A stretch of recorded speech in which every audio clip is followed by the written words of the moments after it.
Most welcome. हम लोग फिर बहुत दिनों के बाद मिल रहे हैं। तो पिछले क्लास में हम लोगों ने वेपर प्रेशर के बारे में डिस्कस किया था और उसी का आज हम लोग फुल थ्योरी इम्प्लीमेंटेशन करेंगे। तो उसके लिए जो आज का टॉपिक है वो है राउल्ट्स लॉ। तो राउल्ट्स लॉ क्या होता है पहले इसको हम लोग समझेंगे, फिर उसके बाद हम लोग दोनों सॉल्यूशन में देखेंगे, सॉलिड इन लिक्विड सॉल्यूशन में और लिक्विड इन लिक्विड सॉल्यूशन में राउल्ट्स लॉ का यूज कैसे किया जाता है और इसका एक्सप्रेशन कैसे जनरेट होता है। तो सबसे पहले है कि राउल्ट्स लॉ है क्या। तो राउल्ट्स लॉ है the vapour pressure of a solution containing non volatile solute is directly proportional to mole fraction of solvent. ठीक है, तो इतनी लंबी अंग्रेजी समझने से पहले आप ये समझ लिए राउल्ट्स कौन थे। राउल्ट्स एक फ्रेंच साइंटिस्ट हैं और इन्होंने 1886 में इन्होंने डेवलप किया था इस लॉ को। ये लॉ बेसिकली मोल फ्रैक्शन और वेपर प्रेशर ऑफ सॉल्यूशन के बीच में एक रिलेशन बनाता है, रिलेशन क्रिएट करता है, उसको डिस्क्राइब करता है कि आखिर मोल फ्रैक्शन और वेपर प्रेशर के बीच में कैसा रिलेशन है। मोल फ्रैक्शन हम लोग उस पूरे सॉल्यूशन में सॉल्यूट या सॉल्वेंट के अमाउंट के मेजरमेंट को कह सकते हैं कि कितना मोल फ्रैक्शन यानी कि कितना अमाउंट ऑफ सॉल्वेंट का यूज होने पर कितना वेपर प्रेशर जनरेट होता है, ये हमको राउल्ट्स लॉ एक्सप्लेन करता है। तो हम लोग जो पहला है वो है सॉलिड इन लिक्विड, मतलब vapour pressure of solution containing non volatile solute. तो इससे पहले हमने बिगिनिंग में नॉन वोलाटाइल सॉल्यूट का क्या मतलब हुआ कि जो हवा में रखे रखे उड़ नहीं, जैसे कपूर या नेफ्थलीन नहीं होना चाहिए। हम उसमें नॉन वोलाटाइल सॉल्यूट मतलब नमक मतलब सॉल्ट या शुगर या ग्लूकोज को मिक्स करेंगे। वेपर प्रेशर ऑफ सॉल्यूशन हमने उसको सॉल्वेंट में वाटर में उसको मिक्स किया। हाँ, लेकिन सॉल्वेंट आपका वोलाटाइल नेचर का होना चाहिए कि अगर हम उसमें मिक्स करें देन वो वेपर प्रेशर को जनरेट करने में कैपेबल हो। तो मोल फ्रैक्शन ऑफ सॉल्वेंट, इसका मतलब ये हुआ कि नॉन वोलाटाइल सॉल्यूट अगर हमने किसी सॉल्यूशन में को बनाने के लिए डाला है तो सॉल्यूशन का जो वेपर प्रेशर है वो मोल फ्रैक्शन ऑफ सॉल्वेंट मतलब जितना हम सॉल्वेंट ले रहे हैं उसके डायरेक्टली प्रोपोर्शनल होगा। इसको एक बार फिर से समझिए। हमने क्या किया, एक बीकर लिया, उसमें हमने सॉल्वेंट ले लिया है। सॉल्वेंट हमने किस नेचर का लिया है, वोलाटाइल नेचर का, और हमने उसमें ऐड किया शुगर या सॉल्ट ऐड किया। ये किस नेचर का है, नॉन वोलाटाइल नेचर का। तो इसके सॉल्यूशन के बनने में एक बात ये ध्यान में रखना है कि सॉल्वेंट का जो अमाउंट होगा वो इसके कंपैरिजन में मतलब सॉल्ट के कंपैरिजन में काफी ज्यादा होता है। तो नॉन वोलाटाइल का जो वेपर प्रेशर होगा, नॉन वोलाटाइल सॉल्ट मतलब उसके सॉल्यूट का जो वेपर प्रेशर है हम लोग उसको नेग्लेक्ट कर देते हैं। इसको हम लोग ऐसे समझेंगे कि मान लीजिए कि हमने सॉल्ट का कुछ वेपर प्रेशर होगा और कुछ वाटर का वेपर प्रेशर होगा, तो दोनों सॉल्यूशन के अंदर दोनों का अपना अपना प्रेशर होगा, तो उसको हम लोग पार्शियल प्रेशर कहेंगे। तो partial pressure of solute plus partial pressure of solvent, दोनों अगर हम मिलाएंगे तो हमको मिलेगा पी सॉल्यूशन। लेकिन इस केस में मतलब सॉलिड इन लिक्विड के केस में हम लोग partial vapour pressure of solute को नेग्लेक्ट कर देते हैं।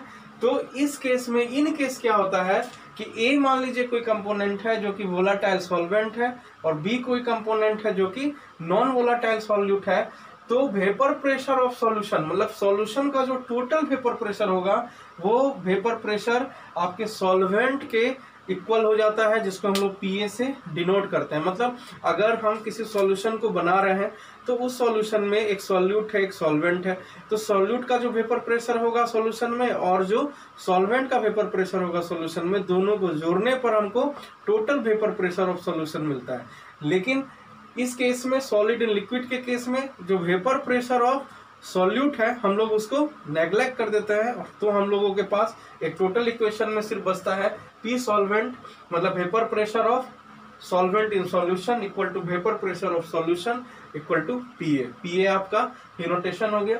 तो राउट लॉ के अकॉर्डिंग क्या हुआ कि पीए मतलब वेपर प्रेशर ऑफ सॉल्यूशन कर लीजिए या इसको वेपर प्रेशर ऑफ सॉल्वेंट कर लीजिए in solution, directly proportional to X denote करता है मोल फ्रैक्शन को, मोल fraction of solvent.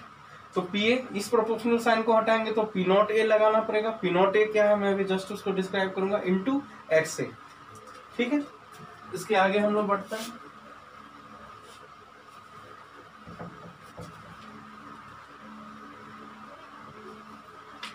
P not A क्या है, पी नॉट ए है vapour pressure of pure solvent. Solution के अंदर आने के पहले जब भी उसका जो भी प्रेशर ऑब्जर्व किया गया है या मेजर किया गया है वही उसका वेपर प्रेशर ऑफ सॉल्वेंट होता है। तो इसको हम एक पूरा लिख सकते हैं, पी क्या है, vapour pressure of solution equal to P not A क्या है, vapour pressure of pure solvent into X क्या है,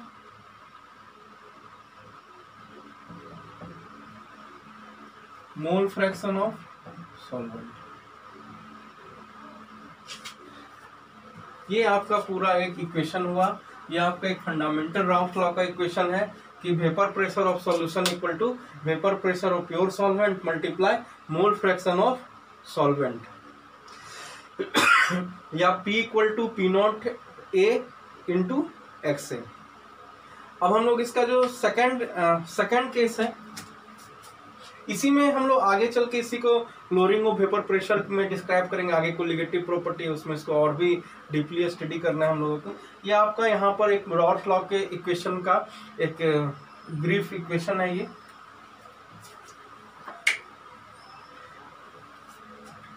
अब आगे है लिक्विड, मैं इसको पूरा मिटा देता हूं, एक और मिनट।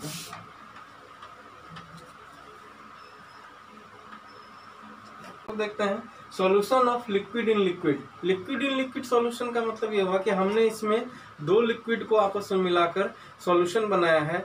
यहाँ पे सॉल्यूशन प्रिपेयर हो रहा है, इसका मतलब दोनों के दोनों लिक्विड, दो या दो से अधिक लिक्विड क्या होंगे, मिक्सिबल होंगे, मतलब आपस में घुलनशील होंगे, वो घुल जाएंगे, वोलाटाइल लिक्विड नेचर के होंगे, मतलब उसको हम अगर गर्म करेंगे तो वो वेपर में चेंज हो जाएगा। तो इस पे एक राउट्स लॉ का यूज है, the partial vapour pressure of each component of solution at given temperature is directly proportional to its mole fraction. इसका क्या मतलब हुआ कि हम मान लीजिए प्रिपरेशन कर रहे हैं एक सॉल्यूशन का, तो हमने मान लीजिए कि इसमें एक लिक्विड डाला ए और हमने एक दूसरा लिक्विड डाला बी, तो बी का भी अपना एक प्रेशर होगा लिक्विड में, सॉल्यूशन में। हमने उसको पीए कहा और इसको पीबी कहा। तो ये सॉल्यूशन में इसका प्रेशर है, इसलिए इसको ये जो प्रेशर है ये टोटल सॉल्यूशन के प्रेशर का हिस्सा है, इसलिए इसको पार्शियल वेपर प्रेशर कहा जाता है। तो कंपोनेंट ए का पार्शियल वेपर प्रेशर हम उसको पीए से डिनोट करेंगे, और जो पार्शियल वेपर प्रेशर है कंपोनेंट बी को, उसको हम लोग पीबी से डिनोट करेंगे। तो राउट लॉ के अनुसार क्या हो गया, फॉर ए लिक्विड के लिए अगर हम लिखते हैं तो partial vapour pressure of component A is directly proportional to mole fraction of component A, मतलब P A directly proportional to X A. तो पी ए इक्वल टू, ये प्रोपोर्शनल का साइन हटाएंगे, कांस्टेंट लगाते हैं, P not A into X A. और यहाँ liquid B के लिए उसी तरह से P B directly proportional to X B, तो P B equal to P not B into X B from Dalton law theory. अब यहाँ पे एक नया एक्सप्रेशन बनेगा, क्योंकि ये अभी तक टोटल प्रेशर ऑफ सॉल्यूशन नहीं निकला है, मतलब टोटल सॉल्यूशन का वेपर प्रेशर क्या होगा, सॉल्यूशन का टोटल वेपर प्रेशर क्या होगा, ये अभी तक कैलकुलेट नहीं हुआ है। ये दोनों पार्शियल वेपर प्रेशर है सॉल्यूशन में ईच कंपोनेंट का। तो इसको निकालने के लिए हम लोग डाल्टन लॉ को यूज करेंगे। तो डाल्टन लॉ ये कहता है कि किसी भी कंटेनर में जो टोटल सॉल्यूशन का वेपर प्रेशर होता है या प्रेशर होता है, वो उसमें जितने कंपोनेंट है उसके प्रेशर का सम होता है। तो पी टोटल इक्वल टू क्या हो गया, P A plus P B. तो हम लोग यहाँ इसका वैल्यू रख देंगे। तो P total equal to P A का क्या वैल्यू हो जाएगा, P not A into X A plus P B का P not B into X B. और हमको पता है X A plus X B equal to 1, मतलब दोनों का मोल फ्रैक्शन अगर हम सम कर देंगे तो 1 मिल जाएगा। तो X A equal to 1 minus X B. तो ये जो वैल्यू है इस वैल्यू को हम लोग यहाँ पे पुट कर देंगे। ये जो वैल्यू है एक्स ए का, इस वैल्यू को यहाँ पे हम लोग उसको पुट कर देते हैं। तो ये पुट करने पे हो जाएगा P not A into 1 minus X B plus P not B into X B. ये हम लोग एक ही तरह के मोल फ्रैक्शन के कंपोनेंट में पी टोटल कैलकुलेट करेंगे। तो P not A minus P not A into X B plus P not B into X B. P not A plus X B को हम लोग कॉमन ले लेते हैं। तो P not be minus P not a, ये आपका एक इक्वेशन आ गया पी टोटल। मतलब सॉल्यूशन का एक इक्वेशन बन गया। दो लिक्विड को अगर हम मिलाते हैं तो हमको अगर एक ही लिक्विड का मोल फ्रैक्शन पता है तो भी हम दोनों का पार्शियल प्रेशर को कैलकुलेट करके हम लोग सॉल्यूशन का टोटल प्रेशर निकाल सकते हैं। इसी तरह से अगर हम लोग यहाँ पे एक्स बी का वैल्यू पुट कर देते हैं तो सेम प्रोसेस से क्या हो जाएगा, P total equal to P not B plus X A P not A minus P not B. ये आपका एक इक्वेशन आ जाएगा फाइनल। तो हमने यहाँ दोनों मोल फ्रैक्शन के टर्म से, ये हो गया एक्स ए के टर्म में, ये हो गया एक्स बी के टर्म में, हमने अगर लिक्विड अगर मिसिबल हो तो हम टोटल वेपर प्रेशर सॉल्यूशन का कैलकुलेट इस प्रोसेस से कर सकते हैं। और इस पे खासा न्यूमेरिकल नहीं आता। न्यूमेरिकल बेसिकली हम लोग के सिलेबस में भी सॉलिड इन लिक्विड सॉल्यूशन ही पढ़ना है। तो इसके बाद आते हैं हम लोग कि सॉल्यूशन के टाइप्स पर। हम लोगों ने अभी तक बहुत सारे सॉल्यूशन के टाइप देखे, कंपोनेंट के नंबर के हिसाब से, बाइनरी सॉल्यूशन, टर्सरी सॉल्यूशन, उसके बाद nature of solute and solvent पर अलग अलग टाइप के हुए, सॉल्यूशन का टाइप हुआ, बहुत सारे एग्जांपल्स भी उसमें देखे थे। अब जो हम लोग के पास टाइप है वो है रॉट्स लॉ के बेस पर। रॉट्स के बेस पर दो बेसिकली टाइप होते हैं, एक होता है आपका आइडियल सॉल्यूशन, दूसरा होता है नॉन आइडियल। ठीक है, अब आते हैं टाइप्स पर। तो रॉट लॉ के बेस पर दो टाइप्स है सॉल्यूशन के, एक है आइडियल सॉल्यूशन, दूसरा है non ideal solution. Ideal solution वैसे सॉल्यूशन होते हैं जो रॉट लॉ का ओबे करते हैं, और नॉन आइडियल सॉल्यूशन वैसे होते हैं जो रॉट लॉ का ओबे नहीं करते हैं। लेकिन जनरली ये इम्पॉसिबल है आइडियल सॉल्यूशन का फॉर्मेशन करना। जिस तरह से आइडियल गैस का फॉर्मेशन करना रियल गैस का इम्पॉसिबल होता है, उसी तरह से आइडियल सॉल्यूशन का फॉर्मेशन करना थोड़ा मुश्किल है, नामुमकिन सा है। तो आखिर ऐसा कौन सा कंडीशन होता है आइडियल सॉल्यूशन का जिससे हम किसी भी सॉल्यूशन को आइडियल सॉल्यूशन कर सकते हैं? तो उसको समझने के लिए हम लोग पहले उसके कंडीशन को नहीं देखेंगे, पहले एक एग्जांपल लेते हैं। इसके एग्जांपल में हम लोग आइडियल गैस का एग्जांपल, बहुत बेहतरीन एग्जांपल है बेंजीन प्लस टॉलिन। दोनों के लिए मैं खास बात बताता हूँ, बेंजीन का ही एक कंपोनेंट है, एक डेरिवेटिव है टोल्यूइन, और बेंजीन और टोल्यूइन का स्ट्रक्चर भी लगभग सेम होता है और पोलरिटी भी लगभग सेम है। तो हम एक कंटेनर में बेंजीन ले लेते हैं, मान के लिए इसमें हमने 1 लीटर बेंजीन लिया। एक दूसरे बीकर में हमने टॉलिन ले लेते हैं, इसको भी मान के चलिए हमने 1 लीटर लिया। दोनों को मिक्स किया, और मिक्स करने के बाद एक मेरे पास फुल सॉल्यूशन प्रिपेयर होता है। ये मान लीजिए टॉलिन है और ये बेंजीन।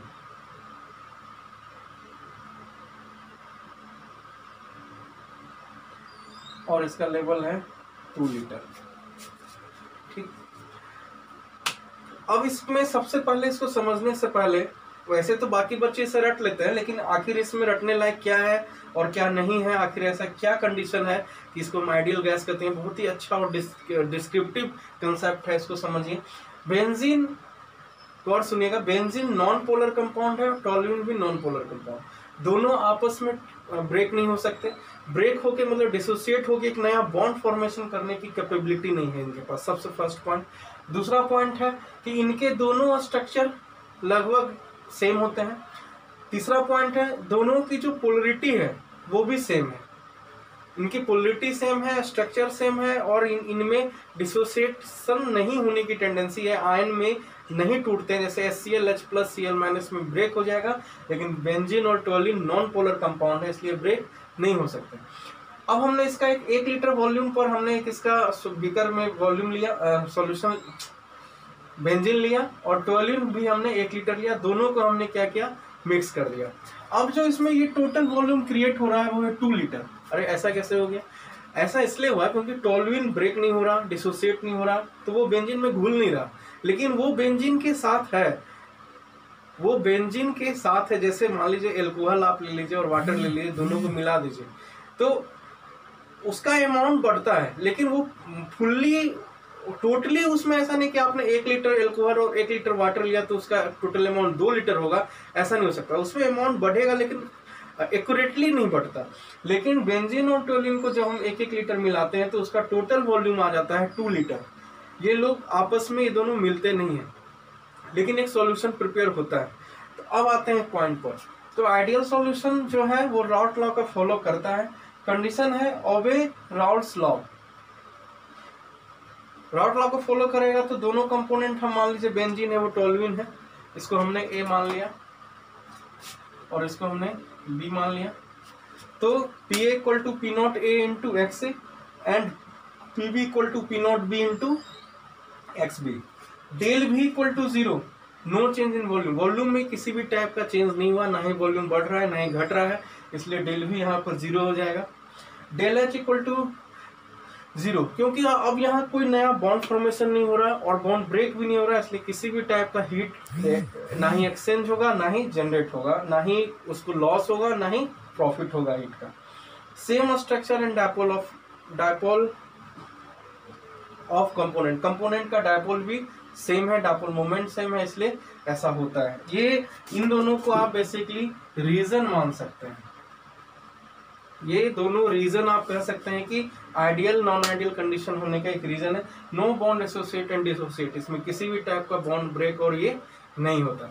अब मान लीजिए यहीं पर मैं अगर बेंजीन में HCl डाल दूं, अगर मैं HCl डाल देता हूं तो HCl H+ और Cl- में ब्रेक हो जाएगा।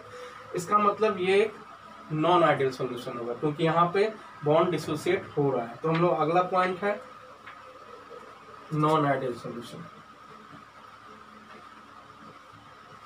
सेकेंड टाइप है हम लोगों का नॉन आइडियल सॉल्यूशन। इसमें solution does not obey routes law. Routes law पे ओबे नहीं करता,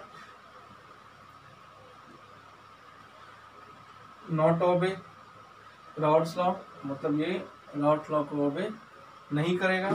del V not equal to 0, del H not equal to 0 और दोनों का स्ट्रक्चर सेम भी नहीं होता, इसलिए not same structure and dipole of component, bond associate and dissociate में लगा सकते हैं। जरूरी नहीं कि दोनों एक भी हो सकता है। मे बॉन्ड एसोसिएट एंड डिसोसिएट। अब इसको समझते हैं। यहाँ पे मान लीजिए कि हमने यहाँ पे एग्जांपल ले लिया